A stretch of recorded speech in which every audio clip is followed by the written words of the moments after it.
Si Dennis ay kilala sa corporate world bilang isang multimillionaire at veteranong corporate executive. Ang kanyang yaman ay hindi nagmula sa isang minanang imperyo, kundi sa kanyang matatag at mahigit 3 dekadang karera sa mga senior executive position ng malalaking kumpanya sa Pilipinas.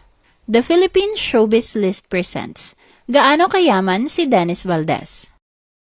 The Corporate Empire, Stock Holdings, and True Wealth. Bago pa man siya nakilala sa mga boardroom ng naglalakihang kumpanya, si Dennis ay nagmula sa isang pamilyang may mataas na pagpapahalaga sa edukasyon at profesionalismo.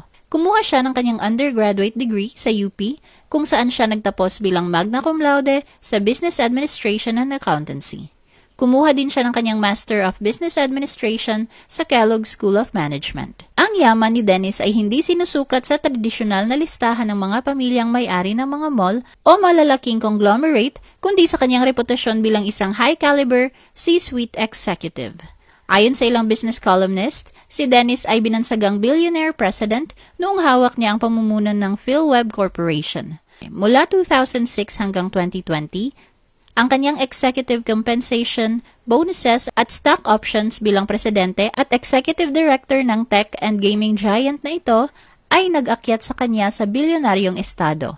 Sa ilalim niya, lumawak ang network ng Pagcor eGames Cafe sa bansa na nagbigay ng bilyon-bilyong kita sa kumpanya. Matapos ang matagumpay na yugto ni Dennis sa PhilWeb, dinala niya ang kanyang galing sa real estate. Siya ang hinirang bilang presidente ng Alphaland Corporation. Ang Alphaland ay kilala bilang developer ng mga ultra-executive at marangyang ari-arian na para lamang sa pinakamayayaman sa bansa. Bukod sa kanyang executive salary, si Dennis ay may mga shareholdings at direktang ugnayan sa iba pang malalaking kumpanya. Siya ay kasalukuyang presidente at direktor din ng Atok Big Wedge Company Incorporated, isang mining at holding company. Chief Executive Officer din siya ng Rural Bank of Santa Maria na sa Ilocos Sur. Ayon sa kanyang opisyal na profile sa Market Screener, naging bahagi rin siya ng board ng ISM Communications Corporation at ng mismong Inquirer Group. A life of luxury in ultra-luxury properties.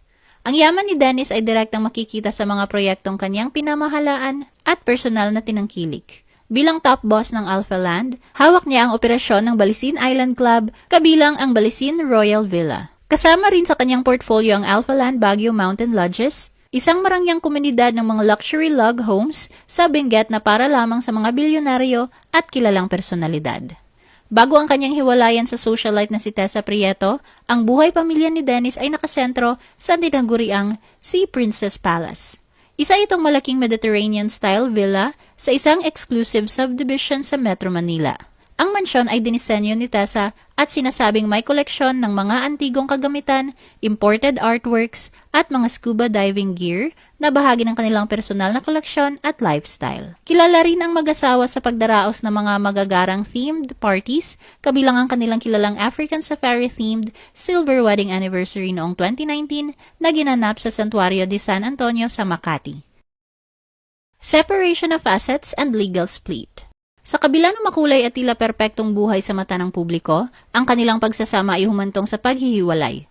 Noong 2022, opisyal na kinumpirma ang kanilang hiwalayan matapos ang 26 years na pagsasama. Ayon sa mga ulat ng mga lifestyle at business insiders, ang naging hakbang ng magkabilang panig ay ang legal na separation of properties sa ilalim ng batas ng Pilipinas. Sa prosesong ito, hinati ang kanilang mga lupain, investments, at pera upang matiyak ang kani-kanilang sariling yaman ay mapoprotektahan at hindi magiging sanhi ng masalimuot na legal na away. Ang hakbang na ito ay nagpapatunay na si Dennis ay may hawak na sarili at independent billionaire fortune na hiwalay sa yaman ng pamilyang Prieto na kilalang may-ari ng mga ari-arian at media outlets tulad ng Philippine Daily Inquirer.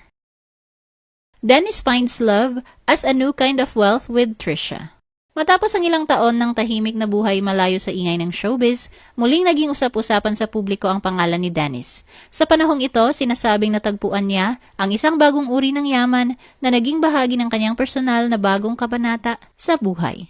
Sa kasalukuyan, siya ay opisyal nang engaged sa kanyang fiancé na si Trisha Guillermo.